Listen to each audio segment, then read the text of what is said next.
Hey, I'm back from Florida. In case you don't know, that was not a vacation. Not even close to a vacation. It was up on the roof, doing a little painting.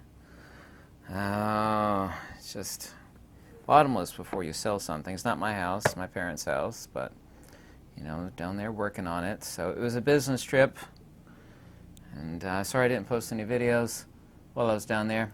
This is a topic that I've been asked about many countless times, and it always pops up in live stream. I came up with this years ago, and it's hyper-rational, hyper-logical. A few different people contacted me about it because I was mentioning it in a live stream, and one of them, I used to have a gold apple that sat on the desk somewhere here. It's made by a famous Hollywood person. They live in a very, very large, very haunted mansion. A lot of people had passed away there for various reasons. And she was asking me what to get, and I told her where to get it. And in one particular area of the house, which is enormously large, I looked at it on Google Earth. Like, the pool is way bigger than my entire house.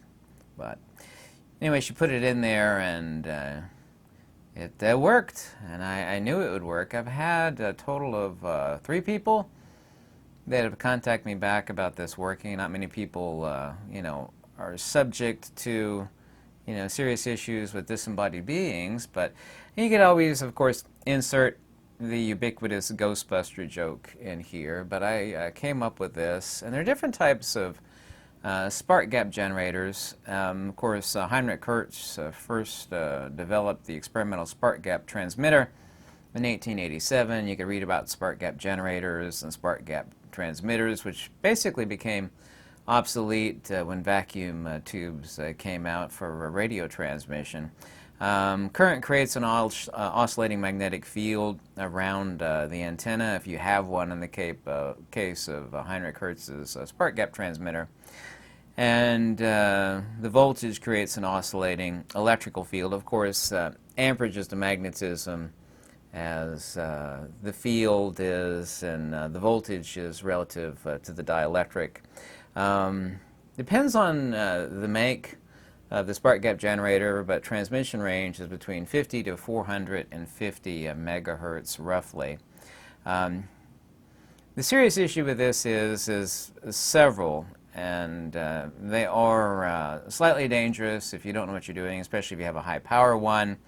They make little simple ones that they have on eBay that are also too effective, but essentially it also too interferes with radio over a broad spectrum. And everything, of course, is about constructive and destructive interference. Nikola Tesla said, if you want to know the secrets of the universe, you need to think in terms of frequency, energy, and vibration. Of course, vibration and frequency are 2 different words that essentially mean the same thing, of course, but to put a disclaimer on this, if you're thinking about installing a spark gap generator for the disbursement of disembodied beings, I might need to warn you of this, that there's some bad side effects. It generates ozone, which smells bad and is bad for your lungs. They're also, too, they're a fire hazard, and they disrupt your Wi-Fi and your satellite and your cell phone signal, and make your pets,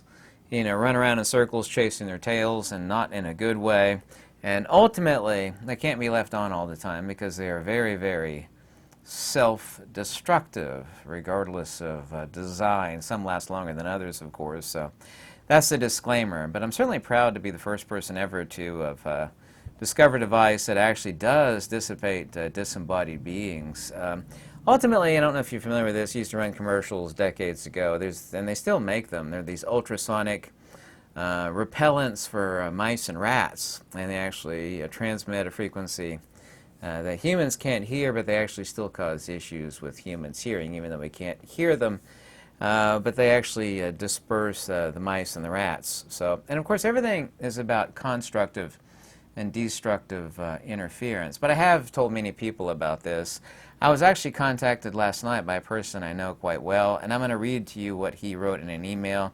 I had to keep his identity private, of course. Said, I was always curious about demons and ended up reading, I'm not going to tell you the name of the book because you might go and read it. Reading Bleep is a book that is dangerous. I've talked about this before. There are 5 genuinely evil books, and even if you don't know what they're saying, just reading from them is actually evil. He said, I was dabbling with Ouija boards, and it didn't take long for evil to come to me. He says, in quotation, how foolish was that of me in hindsight. Ended up in my neighbor's backyard. Police got called, and I ended up getting tased multiple times because I was not compliant with the police officers. I blacked out way before anything happened. Otherwise, I would have complied with the police officers. I've always been told to do growing up. It wasn't until tonight's live stream, which was yesterday, that you talked about the spark gap generator being a disturbance for entities and spirits. Truly believe getting tased the 4 times saved my life. I have a body cam footage from the police incident in February, and at the end of the video you guys said I was definitely possessed. The police officers, he means. The instances I'm referring to that were successful, this was not one of them. These are instances other than that where people live in highly haunted places that are bothering them, and you know, people can put up with noise when stuff starts moving and people, you know, things are, you know, grabbing you by the back and other places. I mean, people want to get rid of stuff like that, obviously. So, people, of course, and you would know this, and of course it's been popularized in movies, are spiritual sinks, or the word that people are familiar with, grounds, because there's no difference in saying counter space versus ground. A ground is counter space. Just a word everybody's familiar with, like an electrical ground. Or like I had a big copper rod about 6 feet long that's halfway buried in the ground outside for radio communication. Everybody knows that it's a ground, but it's just a counterspatial sink. But people are spiritual sinks for attracting these entities that are very, very emotionally troubled. They are sinks for possession. When someone is, and I've warned people a million times, you know, using devices like Black Mirror devices incorrectly, and I've got a video on Black Mirror devices, or Ouija boards, they are themselves drawing that in. They're making themselves metaphysical sinks for the manifestation of these things, which are always bad. It's like looking for a good person down on death row. If you go down to the prison and go to the bad section of the prison, I've never been to a prison in my life in any way, shape, or form, but if you go to death row and, you know, look for a good person on death row, you're really not going to find any. You know, this idea that you're going to whip out the Ouija board and, you know, contact grandma or something like that, which a lot of people are deluded into believing, of course, you are making a huge mistake. You know, anything that can be contacted via an Ouija, definitionally, logically, and rationally so, of course, is temporalized, and they are available for contact. You know, it's kind of like going down to the carnival and, you know, looking for upright, outstanding people is not too easy. Because, you know, I'm not picking on carnies, for example, but I mean, these are people that their livelihood is based on tricking you and cheating you. What if exorcism, for example, only required a device? Of course, we know about the Latin work to read from for exorcising people. It usually doesn't work, but what if you could actually have a device where an exorcism would work? And this would be no different than a haunting. However, in the case you actually have 2 entities occupying, or more than 2 entities, hopefully not more than 2. 2 would be bad enough, occupying one body. But what about a spark gap generator, another device I'm about to talk about, which is an auxiliary type of spark gap generator that you could actually exorcise a person simply by putting in proximity to them. I don't make any claims in this video about that fact. I tell you that not only, of course, does this device work, and I'm not talking about exorcism, but about the removal of disembodied beings manifesting. It's this trained behavior, kind of like, of course, you know, parents don't, you know, do the spanky thing on the young ones. You know, and don't do that, Johnny. You know, don't stick your hand on the stove, and, you know,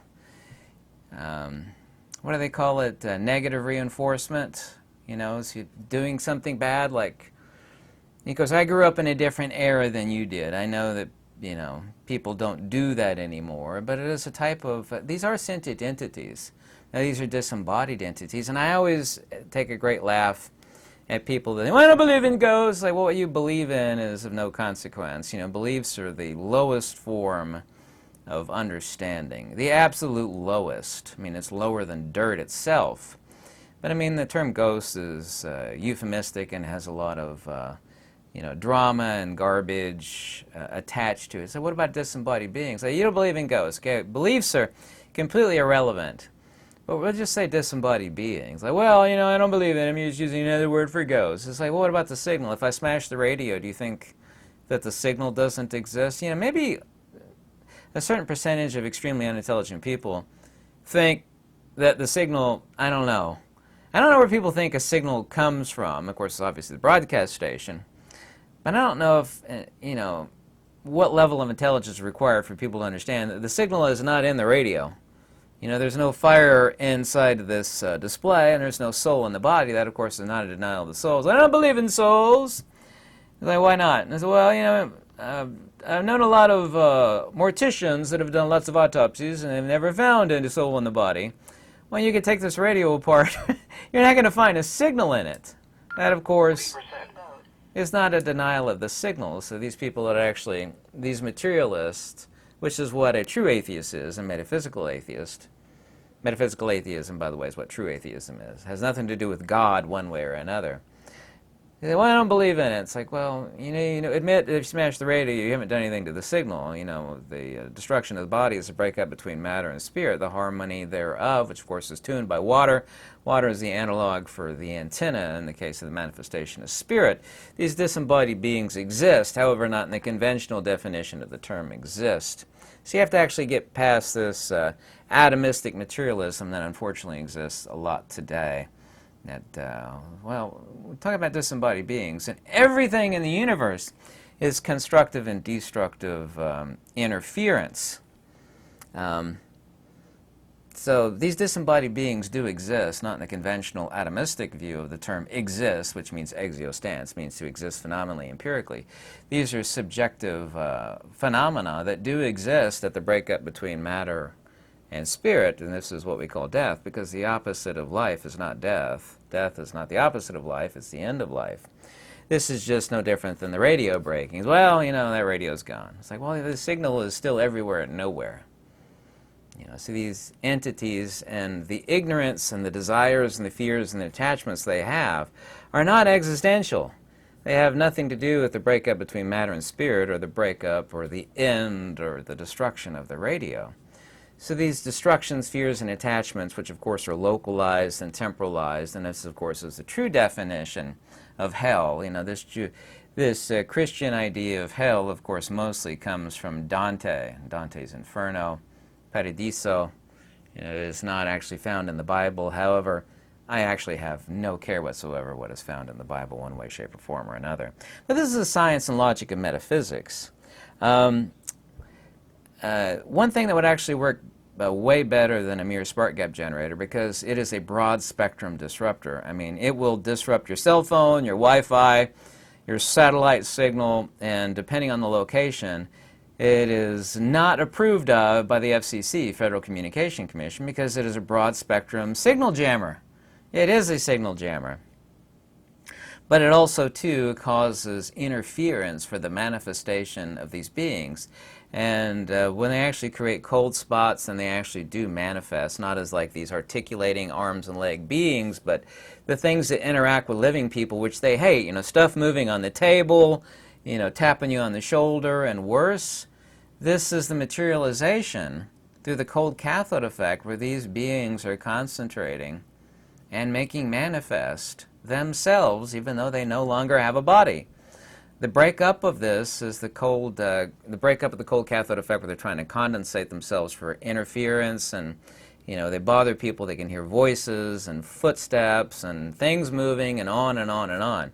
This is the destructive interference, because as Nikola Tesla said, everything in the universe, the secret thereof, is energy, frequency, and vibration. So the hyper-rational logical metaphysics of same is very, very simple. Something you should actually look up, and there's countless examples on YouTube. It's called a rotary spark gap switch, which would actually drive them out ultra fast. It's actually a spinning metal rod around various contact points, so it's basically like a a spark gap generator on steroids. And man, like a synchronous rotary spark gap firing at, say, 1,000 amps, or let's say 2,000 amps.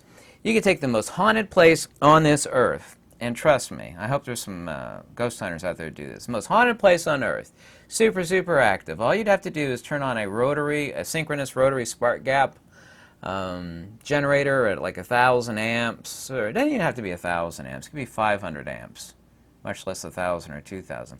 Everything would cease instantly as far as activity. The most haunted spot on earth, it would cease. You just take a look at a video search and type in rotary spark gap switch. There's all these nodal contact points in a circle, and there's this spinning metal bar that's making contact. So you're actually, it's basically like firing 10, depending on how many nodal contacts are in the circle, on the rotary spark gap, firing 10 to 15 spark gap generators all at once.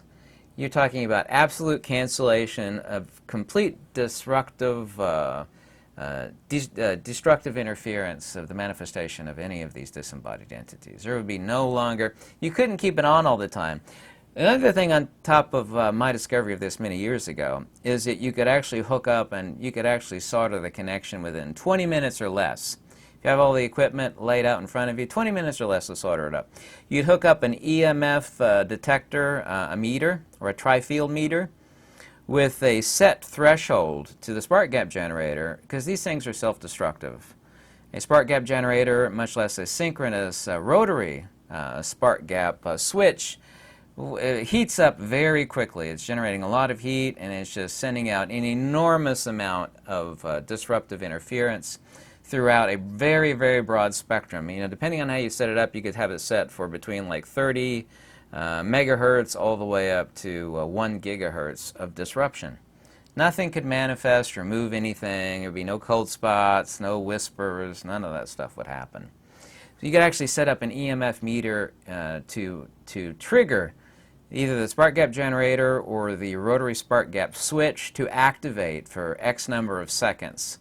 Every time. This is no different than training a dog. It's like, you know, teach your dog how to sit. Of course, I've never had a dog.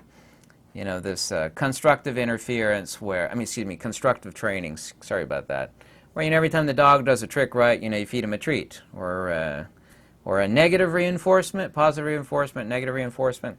You're training these beings that anytime they manifest or materialize, whether it be noises, footsteps, tapping his shoulders, the countless things that they do, it would trip the EMF for the tri-field meter to turn on the rotary spark gap generator, and this would be negative reinforcements, like, don't do that, don't do that. That would actually be very, very easy to do.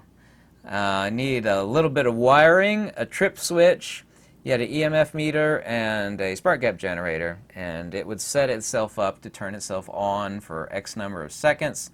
You need a timing device also too.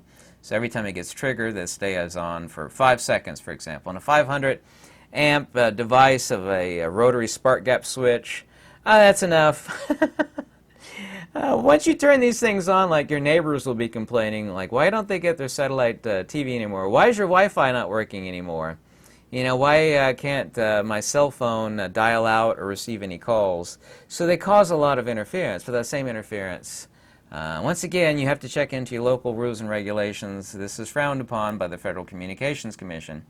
Check on your state or district regarding these things. Once again, there are many hazards associated thereof. But this is the science and logic of metaphysics. You know, there is nothing, you know, physics and metaphysics are not two different things. They're different sides of the exact same coinage. This idea that we got physics over here and metaphysics over here is something a very, very unintelligent person would say. For example, and here's one. Say you're using a Ouija board, everything's going great, but you're actually creating a counterspatial sink for the which you should never, ever do. Ever use one of those things. But it's working great. You have right beside it a spark gap generator. Turn it on and watch the Ouija board not work anymore. That's true. Anybody out there, I dare you to take that test. You'll find out that it works. Everything's working great. And the Ouija is moving by itself. You should never use one of those things, by the way. Turn on the spark gap generator. Everything will stop in a heartbeat. I promise you this. I tell you this with absolute 100% certainty.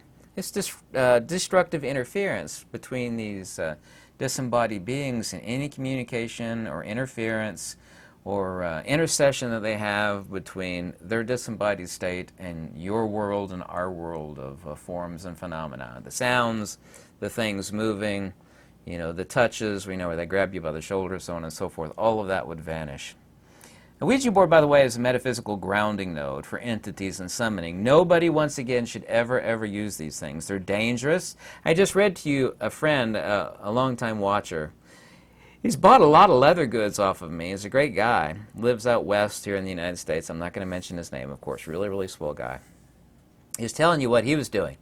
These things are evil and dangerous, never use them. But a Ouija board is a metaphysical grounding node for these entities for summoning.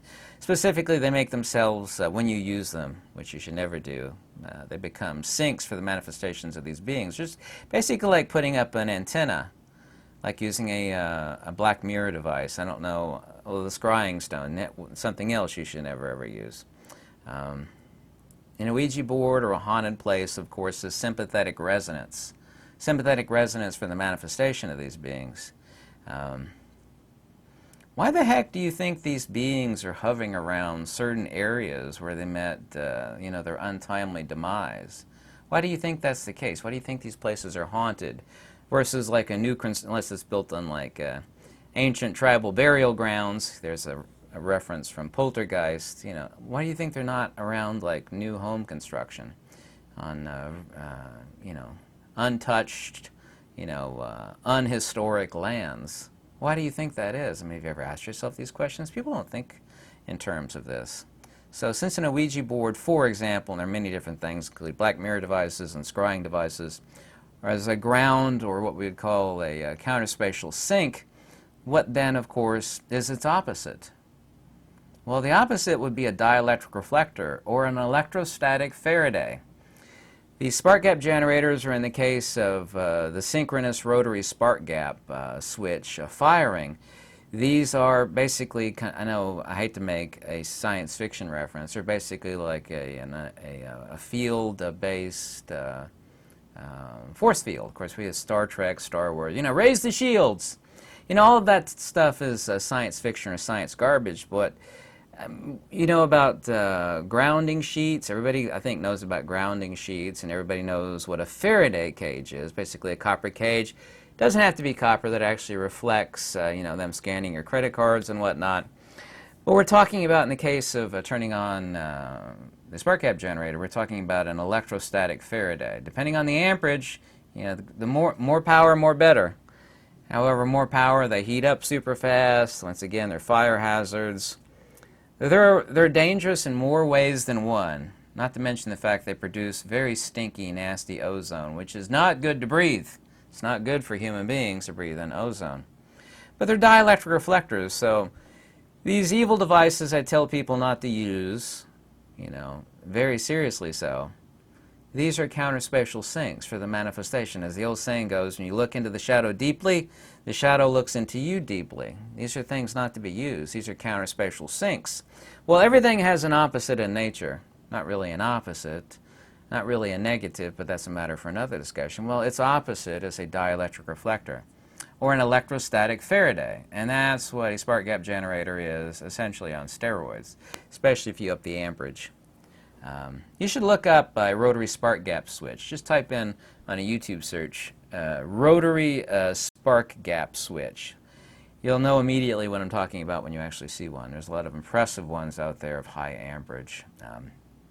That is just a type of conventional, normal spark gap generators. There's a lot more potent and a lot more effective of one. Anyway, a spark gap is a barrier to incoming sentient cathode phenomena. The same reason why moonlight's cold, the same reason why these disembodied beings create cold spots is the cold cathode effect phenomena of disembodied beings. But a spark gap is a barrier or an electrostatic Faraday to these entities metastasizing as far as effects and phenomena. Things moving, them grabbing your shoulders, disembodied voices, footsteps, on and on and on and on. Basically an electroaccumulative force field. Specifically an electrostatic or dielectric accumulative force field. Saying force field is really Not exactly correct, because then you're also too hearkening up ideations of sci-fi garbage, and I have nothing to do with sci-fi garbage. Sci-fi does get some of their ideas from, of course, metaphysics and physics, but I don't like to say force field, because then everybody's thinking of Star Trek or Star Wars or something, and I'm not talking about that at all. So everything, of course, once again, is constructive or destructive interference. You know the dog training tools, they use the clicker device. Of course, I've never trained a dog, but click, click. Yeah, good boy, Spot. And of course, you give the dog a treat. Everything is about, the training. We have positive reinforcement and negative reinforcement. I think everybody knows what those are, but that's what a spark gap generator is. Of course, you have to operate it if they actually get the idea, because they are sentient, but they're not part of existential consciousness. Existential consciousness, of course, is the consubstantial construct between matter and spirit, but it is a different type of consciousness. It is a disembodied consciousness, or in the ancient Pali, the term is dibakaku. It's the same kind of consciousness and awareness you have in a dream state, where you're walking around and experiencing the world and interacting with people and entities, except it's real, but it is not real in the conventional sense of real. It is real in the sense of a disembodied being, true consciousness. It is a different level, and that sounds like a movie line, I think. It's a different state of consciousness, a dream state of consciousness. But even dream state is incorrect, because dreams are references to the insentient being while they're asleep, and REM, and so on and so forth. But it is a disembodied state of true consciousness. And anyway, the spark gap generator actually does work, and it is a device for repelling and stopping, depends on how it's used, disembodied beings. The more power it is, the less you can keep it on, because they are self-destructive, and they're dangerous, and they cause broad spectrum interference, and they're essentially signal jammers, and there's a lot of hazards associated with operating one. But if someone has an issue where they're trying to get rid of these things, they do absolutely work, and the logic and rationality behind same is undeniable. It is not some sort of far-flung, weirdness of any sort of religious bunkaroo where that doesn't make any sense. Well, it doesn't make sense, you just need to believe it. That's the realm of religion and, silly belief systems that are usually irrational and illogical. I'm talking about what is rational and logical. And this is the intersection between physics and metaphysics, which have never been apart. There is actually no intersection. I say that conventionally because people think they're two different things. They're not. They're just two sides of the exact same coinage. To understand things like this, which there's no other video on YouTube about, you actually have to have a very firm grasp of physics and a really firm grasp of metaphysics. And I assure you of this, boys and girls. Damen und Herren, Frau und Mädchen. The people out there that have a firm grasp of both physics and metaphysics are essentially null and zero. I mean, it is that bad. Most people today don't even know physics, much less metaphysics at all. Anyway, by the way, I can take Venmo now. Everybody's been bugging me about Venmo, so I can actually set up Venmo. That's also too in the description. Any donations always warmly welcome, and I'll check you out in live stream all this week. I'm going to try to do live stream every day. Thank you so much for watching. Once again, any donations warmly welcome. I read every comment. Have a wonderful week. Lux Veritas.